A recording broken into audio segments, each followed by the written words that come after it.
There's a particular kind of strength that develops when emotional support isn't something that you can rely on consistently.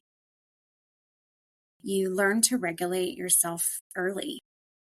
You learn not to ask. You learn how to stay composed, how to stay capable, and how to stay contained, especially when feelings get too big.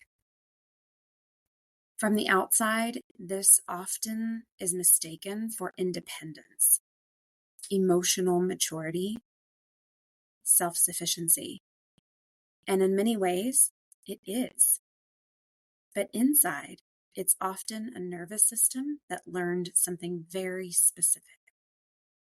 Closeness costs energy. Distance keeps me regulated. This is avoidant attachment. Avoidant attachment isn't about not needing connection.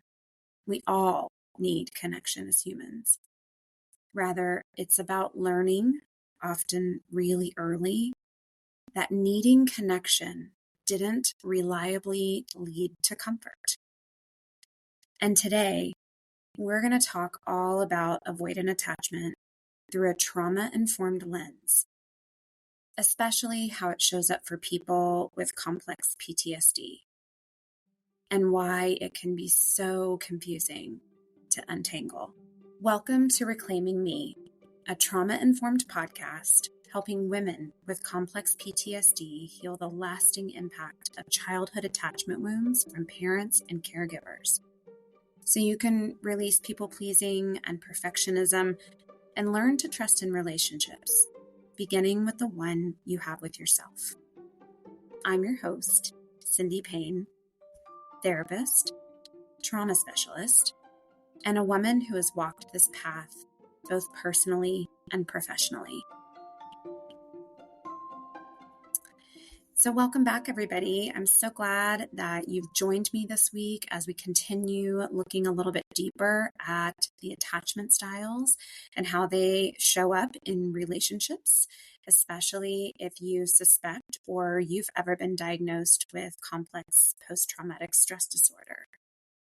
Today, we are going to take a deep dive at why avoidant attachment is so misunderstood. So avoidant attachment, what is it? How do we capture it? How do we explain it?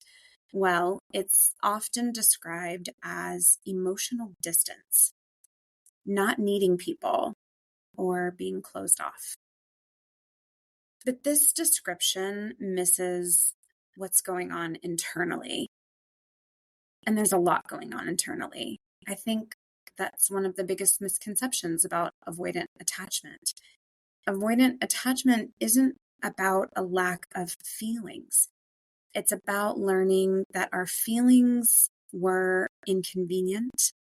Perhaps they were described or received as overwhelming, or our feelings just didn't have a safe place to land. So there was a lack of containment. And for many people with complex post-traumatic stress disorder, avoidant attachment can overlap with emotional shutdown. It can also look like dissociation and extreme self-reliance, or what I refer to sometimes as hyper-independence. And this overlap really does matter, because what looks like a relationship style is often just a nervous system response. But before we go any further in today's episode, I want to be really clear about something that's really important when we're talking about attachment styles and complex post-traumatic stress disorder. And that is that these conversations are not about blaming or shaming caregivers. Many of us love the people who raised us. We may even feel a lot of gratitude and loyalty and even protectiveness towards them. And love does not cancel out impact. So this is work that's not about who's at fault. Rather, it's more about the responsibility of healing. And so oftentimes when I'm working with clients and they have experienced the effects of complex PTSD, there will be a lot of shame involved when talking about their caregivers, or perhaps even avoidance of the topic itself because it feels too threatening or disrespectful. And that is exactly what I want listeners to understand, is that complex PTSD does not allow for paradoxical thinking. So it's really hard to hold the both and. I can both love my caregiver and be deeply hurt by his or her actions. And so that's, again, what this is really about. It's being able to practice moving towards a more secure attachment so that we can hold the paradox. We can hold complexity. So for today's episode, I invite you to listen for these key takeaways. Number one, how avoidant attachment forms as a survival strategy and not a personality trait.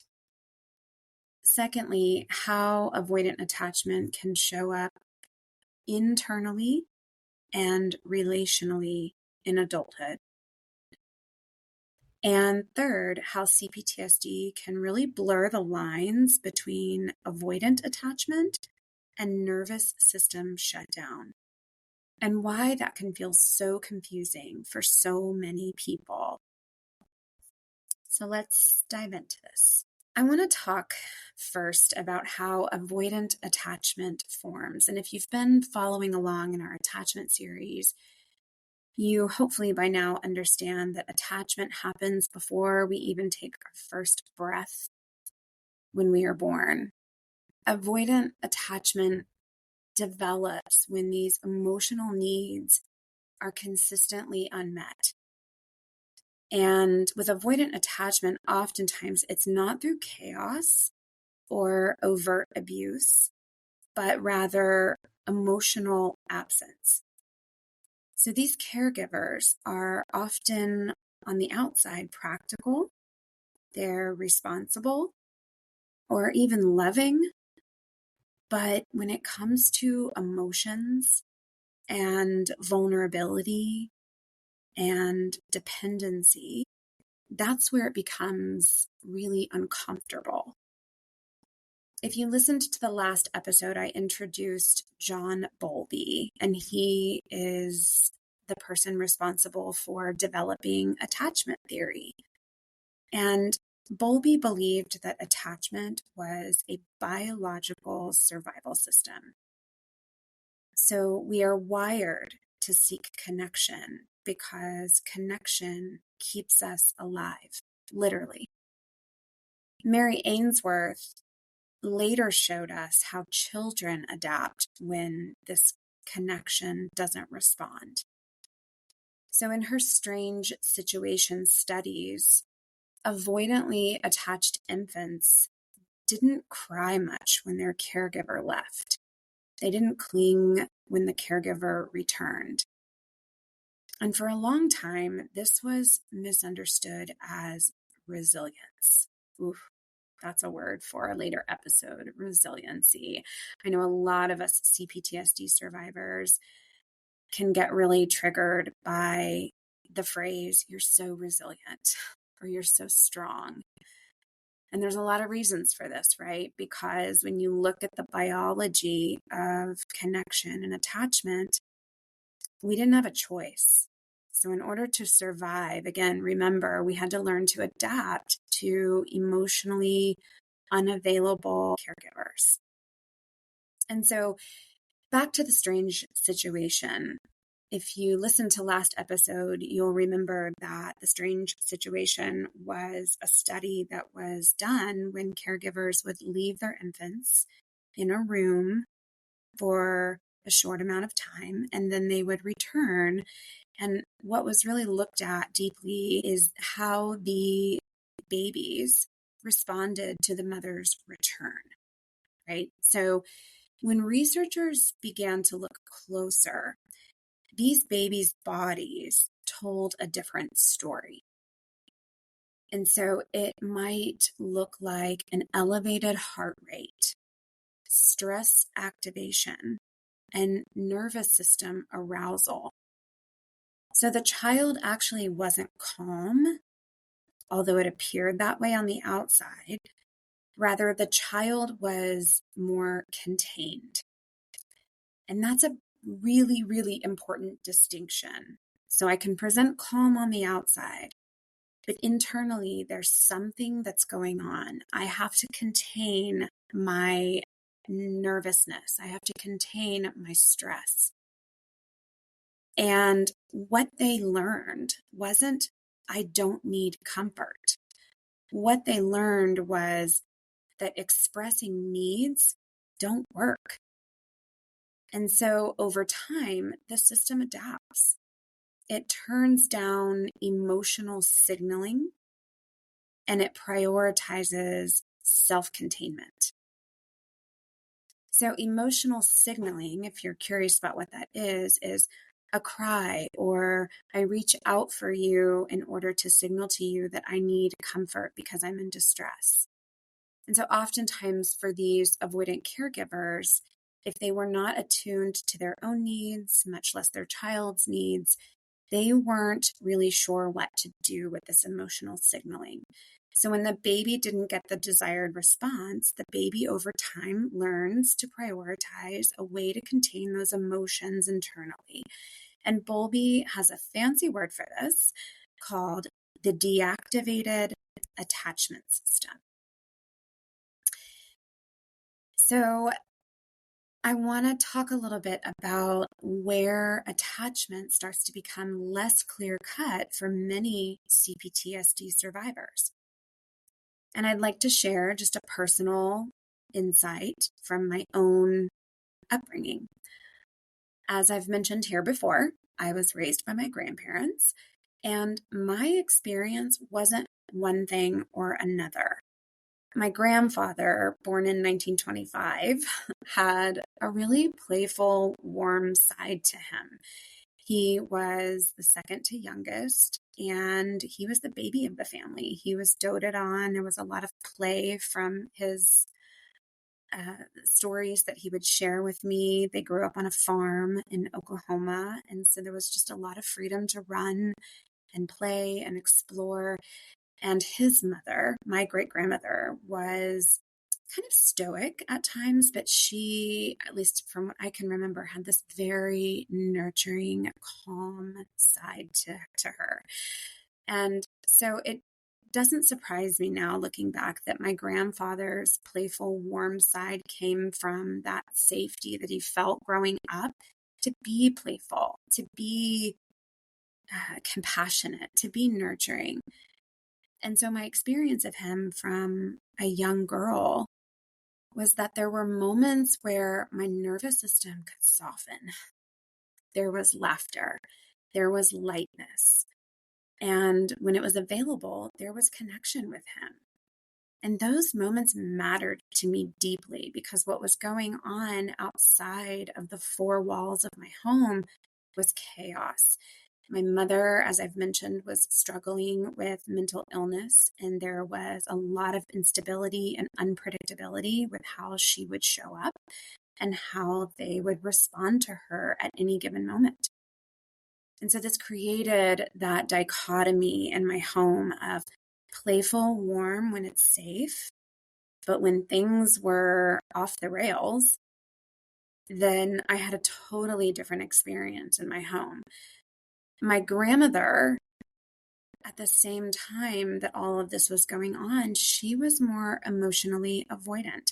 And when I look at her upbringing, that makes a lot of sense to me. She was the youngest, and she had brothers, and they were rough and tumble. And I believe that my grandmother was probably, no, not probably, I know that she was an emotional being. And there was not a lot of room for her feelings growing up. And so when she did show emotion, it was often shut down. And she would share this through stories later on in my adult life. But growing up, I didn't know any of this. All I knew is that there was just this distance.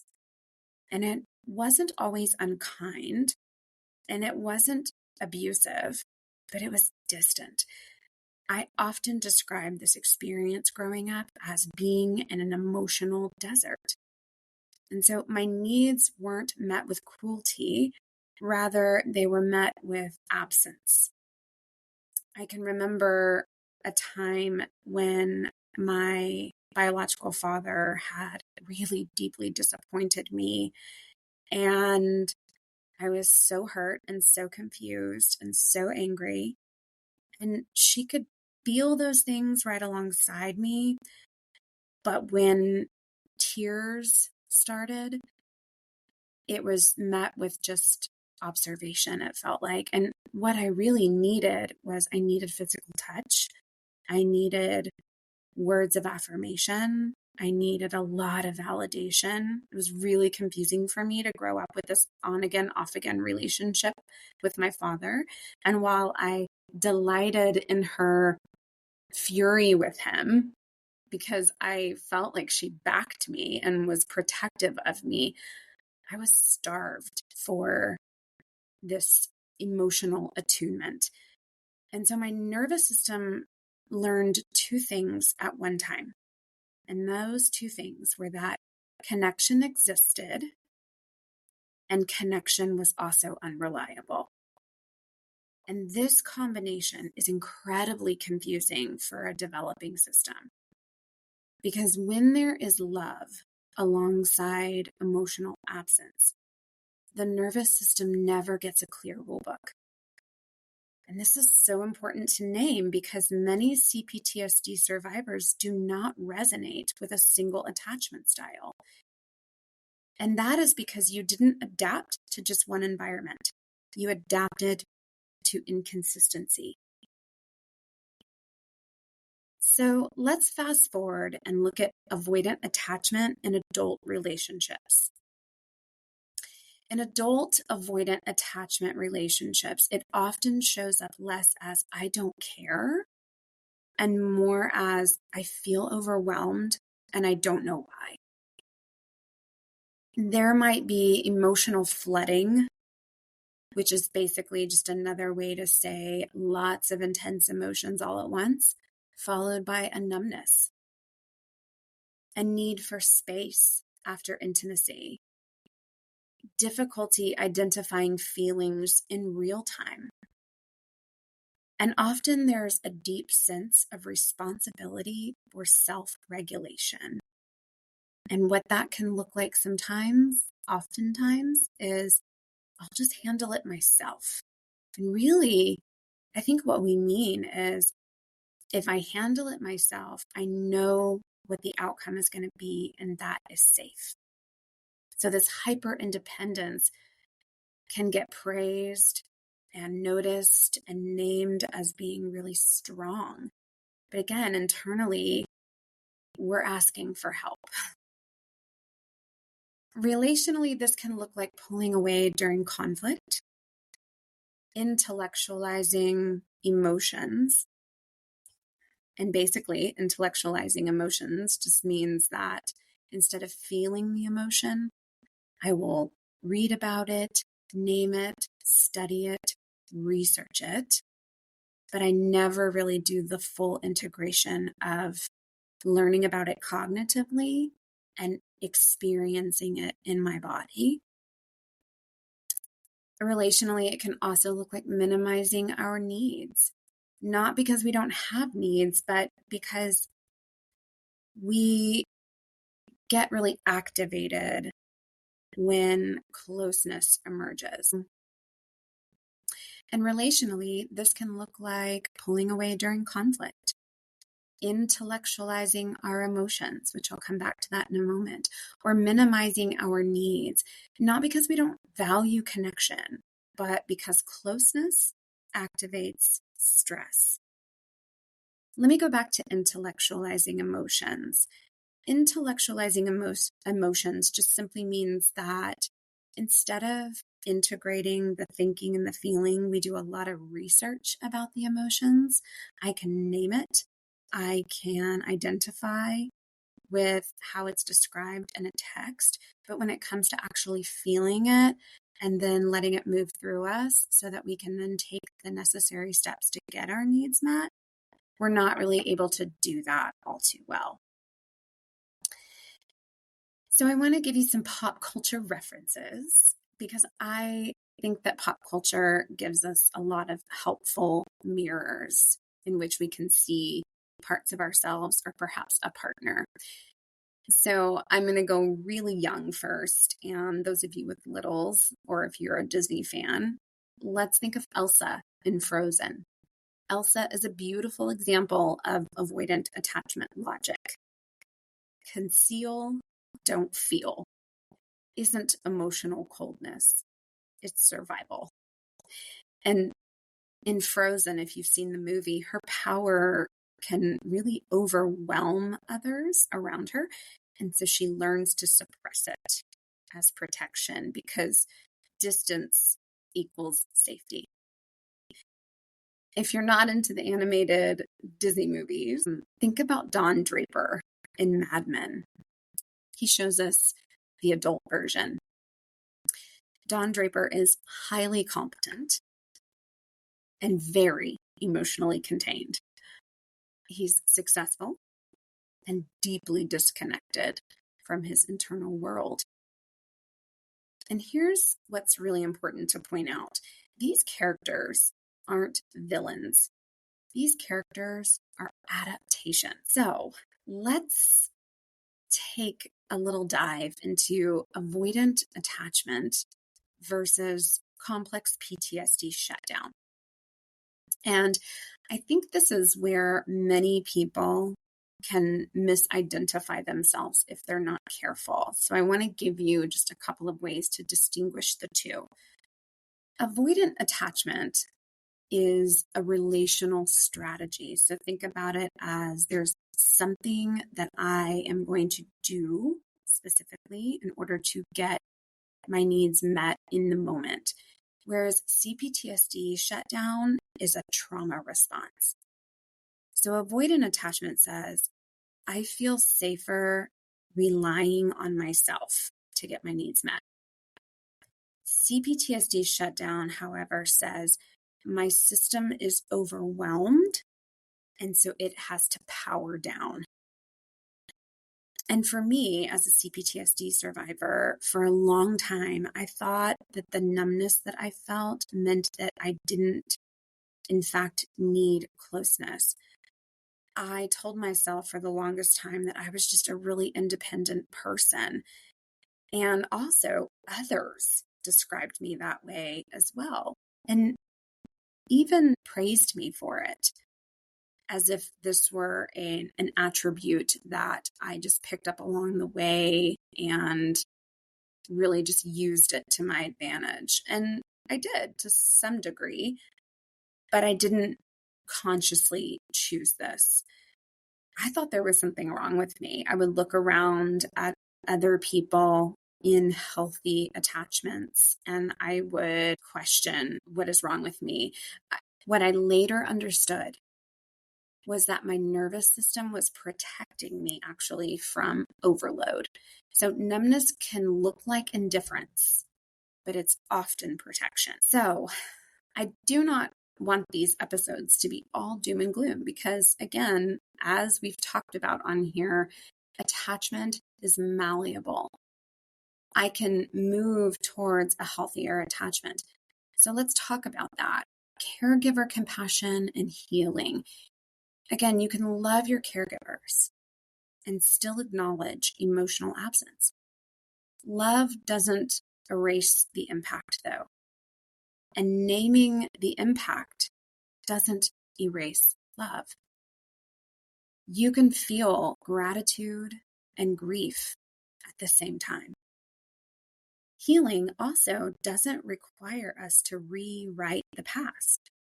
It requires meeting the needs that our nervous system has adapted around.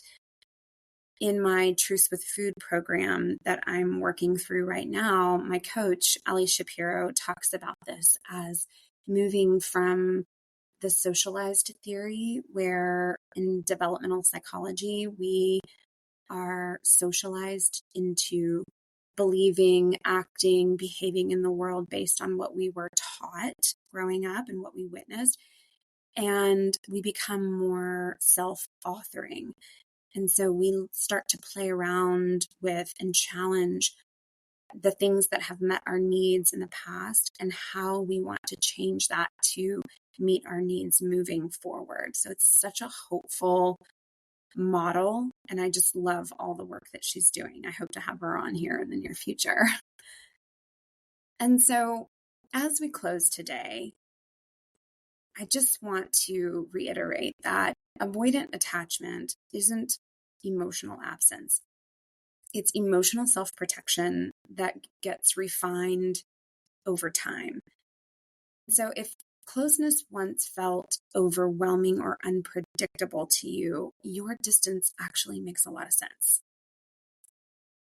And also, I want to highlight that when we're talking about healing and starting to stick a toe in the water of healing work, healing doesn't ask us to force vulnerability. I would never recommend that somebody just try to force this, because it doesn't feel safe and it can reactivate things and it can actually set us back. But rather, healing asks for a lot of safety, a lot of choice, and most importantly, a lot of pacing.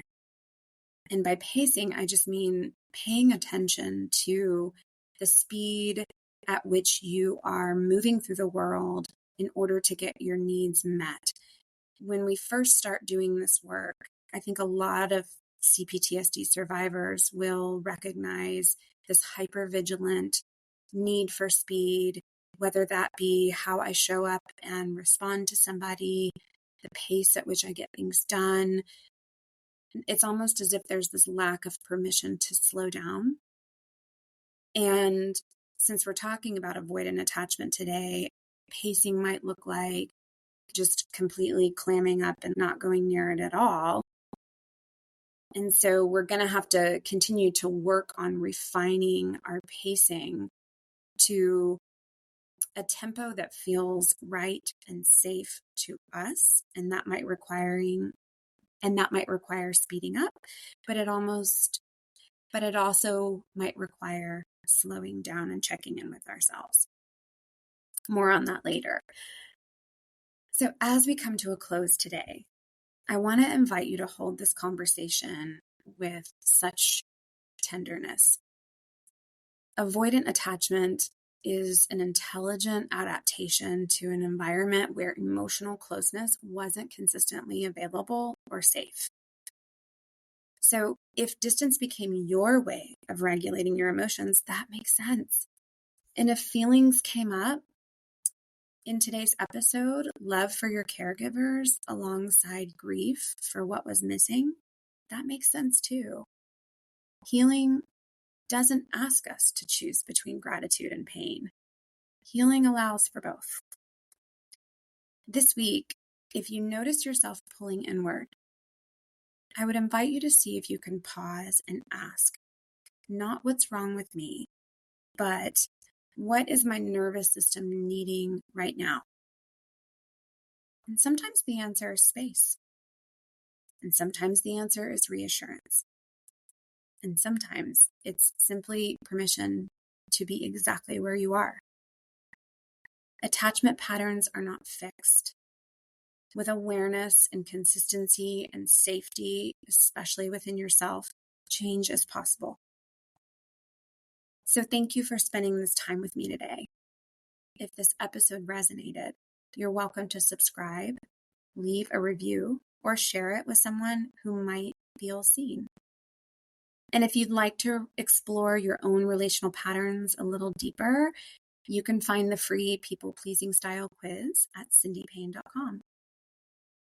Until next time, take care of yourself. And remember, healing isn't about becoming somebody else. It's about understanding why you became who you are and giving yourself what you needed all along. Thanks, everybody.